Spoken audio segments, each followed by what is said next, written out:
శాసనసభ అభ్యర్థి ప్రణవ్ గారు మరియు స్థానిక జమ్మికుంట కాంగ్రెస్ సీనియర్ నాయకుల నాయకత్వంలో జమ్మికుంట మున్సిపాలిటీకి సంబంధించిన 13 మంది కౌన్సిలర్లు ఈరోజు టీఆర్ఎస్ పార్టీకి రాజీనామా చేసి కాంగ్రెస్ పార్టీలో జాయిన్ అవుతున్న సందర్భంగా వారికి స్వాగతం చెప్తా ఉన్నాం.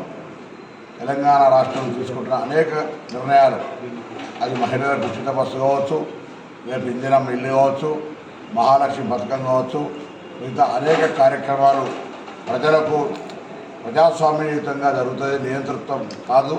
కాంగ్రెస్ పార్టీ అనేటువంటి ఆలోచనతో ఉన్నటువంటి ఈరోజు ఈ కార్పొరేటర్లందరికీ కూడా స్వాగతం తెలియజేస్తూ తప్పకుండా జమ్మికుంట అభివృద్ధిలో ఈ పాత్ర భవిష్యత్తు కాలంలో జమ్మికుంట ప్రాంతానికి సంబంధించిన రైతులకు ప్రజలకు సేవ చేసే విషయం లోపల మీరంతా మరింత ఉత్సాహంగా పనిచేయాలని ఆకాంక్షిస్తూ నేను అందరికీ శుభాకాంక్షలు.